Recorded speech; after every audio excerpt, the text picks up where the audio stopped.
నంద్యాల జిల్లాలో దొంగలు రెచ్చిపోతున్నారు. పట్టపగలే చోరీలకు పాల్పడుతున్నారు. బంగారు, నగదు దోచుకొని ఇల్లు గుల్ల చేసేస్తున్నారు.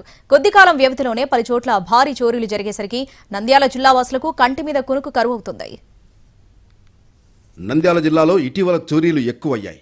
దొంగల ముఠాలు యథేచ్ఛగా చోరీలకు పాల్పడుతున్నాయి. పెట్రోలింగ్ నిర్వహిస్తున్నామని పోలీసులు చెబుతున్నా దొంగలు ఎక్కడా వెనకడుగు వెయ్యట్లేదు. ఆత్మకూరులోని సాయిబాబా నగర్లో పట్టపగలే భారీ దొంగతనం జరిగింది. ఇరిగేషన్ ఏఈ ఇంటి తాళాలు పగలగొట్టి లోపలకు ప్రవేశించారు. బీరువాలో 60 తులాల బంగారు ఆభరణాలు, 30 లక్షల రూపాయల నగదును అపహరించారు. ఏఈ కుమార్తె పెళ్లయ్యాక ఊరెళ్లి వచ్చేలోగా ఇంటిని దోచేశారు దొంగలు. నంద్యాల క్రాంతినగర్లోని టైలర్స్ అసోసియేషన్ అధ్యక్షుడు సుభాన్ ఇంట్లో 12 లక్షల రూపాయల సొత్తు చోరీ చేశారు. సుభాన్ కుటుంబ సభ్యులంతా హైదరాబాద్ వెళ్లిన సమయంలో ఇంటి తాళాలు పగలగొట్టారు దొంగలు. 16 తులాల బంగారు నగలు, అరకిలో వెండి వస్తువులు, 5,30,000 నగదు చోరీ చేశారు. సీసీ ఫుటేజ్లో ముగ్గురు దొంగల్ని గుర్తించిన పోలీసులు చెంచు గ్యాంగ్ పనేనని అనుమానిస్తున్నారు. నంద్యాలలోని నంది ప్యారడైజ్ గేటెడ్ కమ్యూనిటీలోనూ దొంగలు పడ్డారు. 6 విల్లాల్లో బెడ్రూమ్లకు గొళ్లెం పెట్టి బీరువాలు పగలగొట్టి చోరీలకు పాల్పడ్డారు. 2 విల్లాల్లోని వారు కేకలు వేయడంతో దొంగలు పరారయ్యారు. అప్పటికే దోచేసిన బంగారం, నగదు ఎత్తికెళ్లారు. వీటి విలువ 13 లక్షల రూపాయలు ఉంటుందని బాధితులు ఫిర్యాదు చేశారు. నిన్న 9 గంటలకు వచ్చేసి ఉదయం పత్తికొండకి పోగా తిరిగి రాత్రి 10 గంటలకు వచ్చే లోపల మా ఇంట్లోనే వచ్చేసి కొద్దిగా గోల్డ్ ఐటమ్స్ దొంగతనం జరిగినాయి.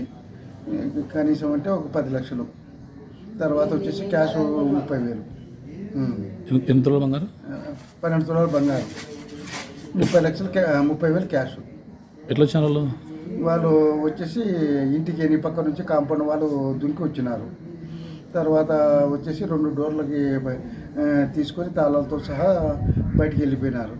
డోన్లోనూ దొంగలు పట్టపగలే ఇళ్లను లూటీ చేస్తున్నారు. ఓ ఇంటి తాళం ధ్వంసం చేసి లోనికి చొరబడ్డాడు దొంగ.